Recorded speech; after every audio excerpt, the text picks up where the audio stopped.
Hey listeners, today we are talking about 7 tips for creating a profitable online store.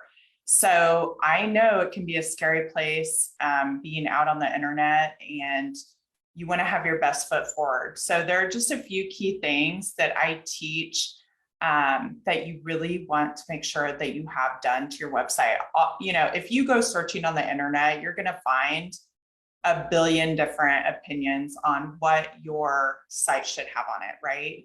And that can even be swayed by the product that that person is selling, right? Let's say it's a company that sells, email services and pop-ups. They're going to obviously say you need to have their pop-up. And so depending on whose opinion you're getting, when you search on the internet about what you need to have on your site, it can get extremely muddy and confusing. So I put together just a quick list, and you can check the show notes, and I will put a link to get this little freebie that I've created out there. And so the first thing is you want to have a professional website with awesome branding. And I'm not talking, when I say professional, I mean, it has to look good and have all the pieces and parts, right? And that's pretty easy these days because, places like Shopify, I mean, they really just have everything built in, right? In the old days, you could potentially have come across an e-commerce place and maybe they don't have all the pieces and parts you need, but that's pretty easy these days. Awesome branding, by that, I mean a professional looking logo and a custom domain. Now, you would think that custom domain is not that big of a deal. I know sometimes I'll go to a website and I immediately know that they don't know what they're doing because it has the .my Shopify in the domain. You have to have a custom domain. That would be like if Target set something up and like you go to target.myshopify.com if Target was on Shopify, right? So it's just not professional. So you really have to have a custom domain. You can get one, GoDaddy. There's so many places that you can get a custom domain that are reputable these days. And you really, really need to invest in that. It's not super expensive. I'm trying to think. It's like maybe $30 or less if you buy the security option, I think. The other thing is professional looking logo. Now, I know back when I first started my business, my first business, right? There were very few places to actually get a logo. That was back before Fiverr. And it was back when really the only option you had to create a logo was if you learned Photoshop. These days, there's so many options of places to get logos. It is not even funny. So you really have no excuse for not having a professional looking logo. Like everybody and his brother knows how to create them now.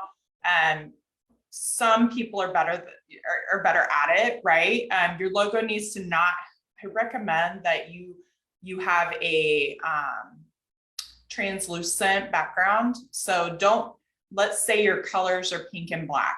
Don't do your logo like the words in black and then like a big pink square behind it. It just looks unprofessional. See how you can incorporate the colors in while still having a translucent background, right? And I can give you some examples of that. If you want to go to my Facebook page, Grow Your Boutique, or if you want to find my Facebook group, Start, Grow, and Scale Your Ecom Business, and you want to jump in there and ask for some examples of logos, we can talk some more about logos. But anyway, that's tip number 1. Tip number 2 is sell products that are great quality and priced correctly. So you want to have products that are not cheap quality. And the way to do that is really by doing your research. I mean, that's the only real way to find out, right? And you want to price them correctly because you're in business to make profit, right? If you're not in business to make profit, I don't know what you're in business for, but 99.9% of entrepreneurs are in business to make money, right? Because money is what pays the bills and lets you live your dream life, take the vacation, be home with your kids. So you have to buy at the right price in order to sell at the right price and still make profits. So that's another thing that needs to be taken into consideration. Also, that quality is kind of reflected in your images on your website, right?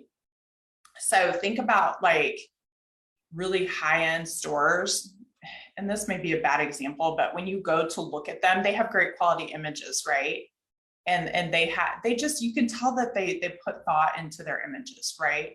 And then think about like a store, I know you've probably run into one on the internet, everyone has, where they don't really have their act together, and the kinds of images that they have, like they're all different sizes or they're blurry or, you know, things like that. So those are the types of things for number 2 that you need to do properly. These are all going to help you create a profitable online store, right? Because you're going to look professional and people will trust you.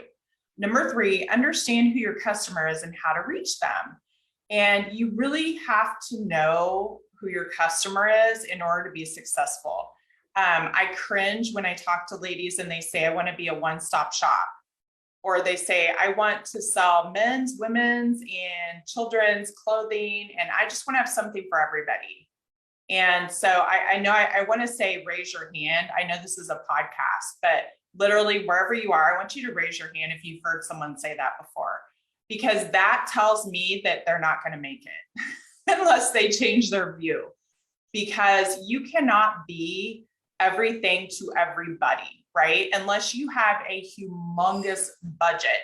So think about Target, right? Target can have something for everybody because they're Target. They have millions, maybe billions of dollars worth of inventory on hand, right?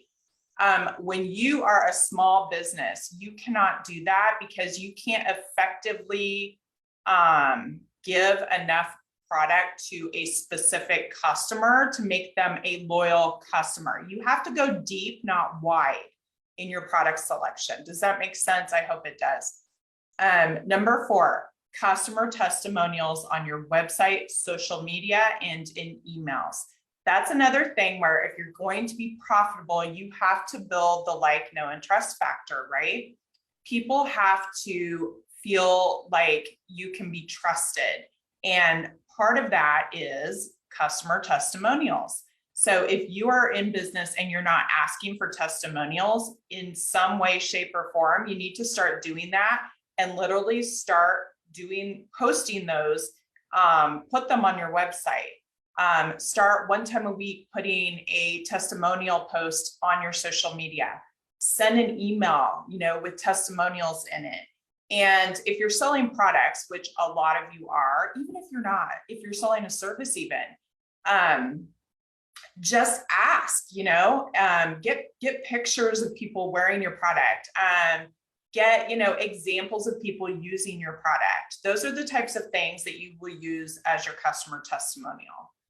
Number 5, have legal pages, return info, and shipping info on your site. This will make you look more reputable and trustworthy, and it lays out the ground rules for doing business with you.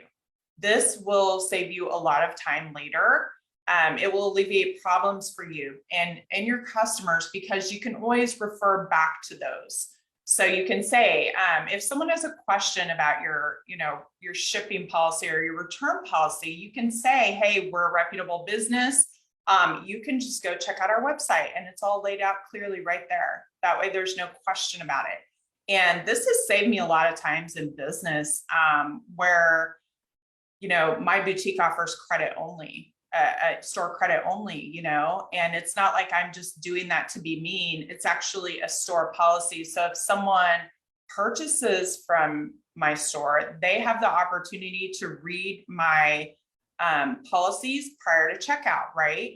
And so then if they have an issue with that after the fact, I, as a business owner, am able to say, hey, go check out my website. And it's all laid out right there. The policies were pre-made. And that way they kind of understand that you're not just doing that to be mean or make them have like an issue, that you're a business, right? And businesses that stay in business and are profitable, they have policies. They have policies for a reason. And it is for that reason. It is so that there is some sort of order to the business, right? And so that you're not spending a whole bunch of time where you could be working on growing your business, dealing with customer service issues that should have been laid out prior to purchase. So you need to have legal pages. That includes like our privacy policy, our shipping policy, our return policy, things like that, all laid out on your website. If you don't have those, you need to put that on a list of your top 5 things that you need to do for your website, because they're super important. And anybody that doesn't have those on their website, you're always like, they kind of probably don't know what they're doing. You know, maybe I'm not going to shop there. So it'll help you to make sales to have those things. Number 6, this is an interesting one because I did not ever feel like I was particularly a great writer. I always liked English class, but it's not something like I sit around and write for fun. I know there are ladies like that, right? Bloggers that sit around and, you know, write blogs for fun. Number 6 is to create a blog to show your expertise.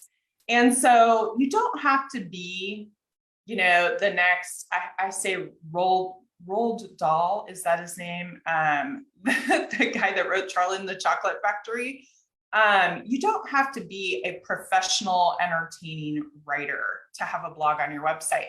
What it does is it puts keywords onto your site, and that will help Google send you the right traffic. I still have a blog post that I did back in 2015 or 16 that I still get traffic from organically every single week without doing anything. And it has some keywords in it that people search for.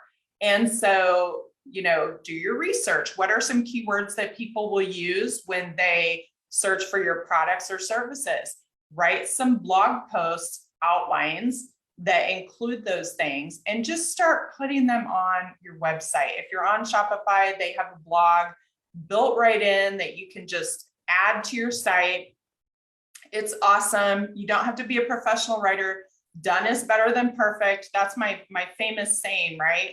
I'm not a detail-oriented person. I'm okay, that's good enough, I'm going to move on to the next thing person. So if it's your first time writing a blog, you know, get out a piece of notebook paper and a pencil and write like 5 things that you could write a blog about. And then go look up some keywords that you could use in those blog posts. And then literally 3 paragraphs. Just start with a few paragraphs. It doesn't have to be like a novel. Just get something out there. There are trainings out there where they tell you like the ideal number of words to have in a great blog post. Literally, you do not have to do that because I think it's like 2,000 words or something, and that is really hard to write. So what I'm saying is a short blog post is better than no blog post as long as it has keywords in it. And then the more that you do it, the better you'll get, right? Like anything else on earth. And that's going to start building authority for your business. And it makes you look like the expert, right? So let's say, for example, because I work with a lot of ladies that sell women's clothing. So let's say you're going to write a blog post about like the top trends for summer 2022. And you're literally going to pick out like maybe 5 things that you're seeing a lot of right now and literally just write like 3 sentences on each one. But what that's going to do is not only is it going to start getting you organic traffic, it's going to position you as an expert in your field, right? So when people come to your website and they see the top trends, oh my gosh, she knows what she's talking about. She has a blog post on summer trends for 2022. Oh my gosh, you know, let me read this and see. Oh, she says that the mini dresses are in. Oh, let me go see if she has any mini dresses on her website. So it positions you as an authority, and you may not feel like an authority. That's a story for another day. But if you're in the business of women's boutique clothing, you're way more of an authority than someone who's not, right? I know you're laughing right now. If you work with me, you're laughing right now because you're like, I am like so not an authority. Think about it. if you are in the business where you're doing something every day or you're working with the same types of products every day, you are more of an authority than someone that doesn't, right? So they're going to be looking to you for your expertise. So that's number 6, create a blog to show your expertise. And then last tip for today is have a pop-up on your site to collect email addresses from your site visitors. This is so, so important. As an online business, one of your most valuable assets is your email list. Let me say that again, it's that important. One of your most valuable, as in $ valuable, assets, if you own an online business, is your email list. If you are not collecting email addresses from people who hit your website, you are making a terrible long-term mistake. So I want you, if you don't have a pop-up on your website, that goes in your top 5 list of things to do ASAP. You need to have a pop-up on your website, because otherwise, if someone hits your site and they say, how many times have you gone to a website and you've looked and you've been like, oh, that's really cute, I'm going to look at that later when I have time, and you leave and you're like, okay, I'm going to remember the name of it. It's this. And then you go back like 3 hours later and you're like, where in the world did I see that thing? I know I wanted it. I literally just did this a few weeks ago. I saw this spreadsheet freebie and I thought, now, why would I want that? You know, that's ridiculous. It was a spreadsheet template that did something. And I swear, not 3 days later, I thought, you know what? I could totally use that spreadsheet template right now. I still have not figured out who in the world offered me that spreadsheet template. I can't figure it out. And no one has sent me an email about it either. Like, I wish I had that template now, and I'm powerless. And so think about that. Think about if someone comes to your website and they like it, even if they don't buy anything right then, don't you want them to hear from you again? So you have to have that pop-up, and you can use that email address to tell them about sales, new products, new blog posts. It's not always about sales. It's about, here's what's going on in the world. Like, I send emails about sales, but I also send them about the blog post, and here's a free class, and here's stuff that's going on, right? And I know some of the ladies I work with, they send the most adorable emails. Like, here's our list calendar of events, you know, here's where we're going live, here are pop-ups that we're doing. They're recipes, they send recipes. There's so many things that you can send emails about. So you have to show your personality to your customers in the types of emails that you send. So those of you who are like cringing right now, because you're like, oh, I don't want to be that person that's always sending emails to people and they really don't like to hear from me, you can still send emails. So they don't always have to be sales. So those are my 7 tips for creating a profitable online store. And I will have a link to this freebie in the show notes. And thanks for listening.